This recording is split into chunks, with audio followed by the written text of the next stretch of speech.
Oppo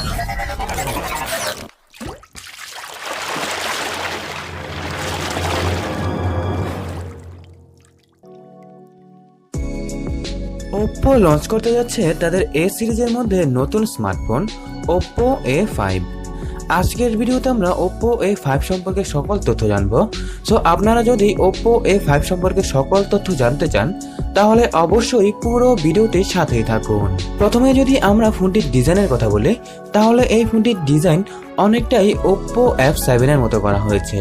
শুধুমাত্র ফোনটির ব্যাকের মধ্যে একটি ক্যামেরার জায়গায় দুটো ক্যামেরা দেওয়া হয়েছে।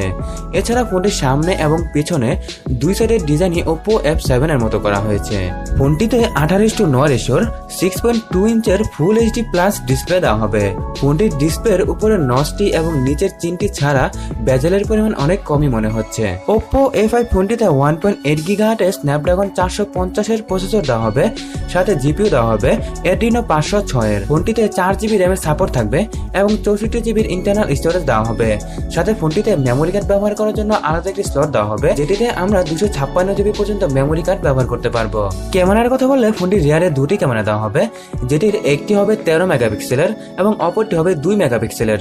এর সাথে ফোনটির ফ্রন্টে 8 মেগাপিক্সেলের সেলফি ক্যামেরা দেওয়া হবে, যেটির অ্যাপারচার হবে f2.2। ফোনটির মধ্যে ব্যাটারি দেওয়া হবে 4230 mAh এর, যার মাধ্যমে আমরা 14 ঘন্টার মতো ভিডিও প্লেব্যাক পাবো এবং 11 ঘন্টার মতো গেমিং এর এক্সপিরিয়েন্স নিতে পারবো। সো বন্ধুরা, ফোনটির মধ্যে ব্যাটারি অনেক পাওয়ারফুল দেওয়া হবে। ফোনটিতে Android Oreo 8.1 based Color OS এর অপারেটিং সিস্টেম দেওয়া হবে, যার ফলে আমরা ফোনটিকে কাস্টমাইজ করে ব্যবহার করতে পারবো। A5 ফোনটির ডিজাইন দেখে মনে হচ্ছে ফোনটিতে কোনো ফিঙ্গারপ্রিন্ট স্ক্যানার দেওয়া হবে না, যার ফলে আমাদের ফোনটিকে আনলক করার জন্য ফেশিয়াল রিকগনিশনের সিস্টেম দেওয়া হতে পারে। তবে এটি কতটুকু সিকিউর এটি এখন প্রশ্ন থাকবে। Oppo A5 ফোনটিকে বাজারে দুটি কালার পাওয়া যাবে। কালারগুলো হচ্ছে ব্লু এবং পিঙ্ক। এখন যদি প্রাইসিং এর কথা বলি তাহলে ফোনটির প্রাইস চাইনিজ ইউয়ানকে বাংলাদেশি টাকায় কনভার্ট করলে যা হয় তা হচ্ছে 20 থেকে 22,000 টাকার মধ্যেই। হ্যাঁ বন্ধুরা, Oppo A5 ফোনটির প্রাইস 20 থেকে 22,000 টাকার মধ্যেই হতে পারে। তবে এই ফোনটির প্রাইস বাংলাদেশে আসার পরে কিছুটা বেড়েও যেতে পারে, কারণ বাংলাদেশে সকল ফোনের প্রাইসে একটু বেশি রাখা হয়। ফোনটিকে চায়নার বাজারে 13 জুলাই থেকে পাওয়া যাবে। সো এই ফোনটি বাংলাদেশে আসতে আসতে 2 মাসের মতো সময় লাগতে পারে। বন্ধুরা, Oppo A5 ফোনটি নিয়ে এ সকল কিছু ছিল আজকের ভিডিওতে। আশা করছি Oppo A5 নিয়ে আপনাদের কিছুটা হলেও তথ্য দিতে পেরেছি। এই ফোনটি নিয়ে যদি আপনাদের কিছু জানার থাকে তাহলে অবশ্যই আমাকে কমেন্ট বক্সে জিজ্ঞাসা করতে পারেন, আমি আপনাদের সকল প্রশ্নের উত্তর দিয়ে দেব। আজকের মতো এখানেই বিদায় নিচ্ছি।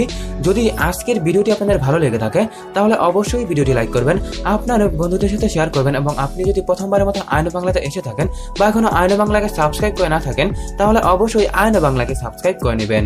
বন্ধুরা, অসংখ্য ধন্যবাদ ভিডিওটি দেখার জন্য। বাংলায় দেখুন, বাংলায় শিখুন।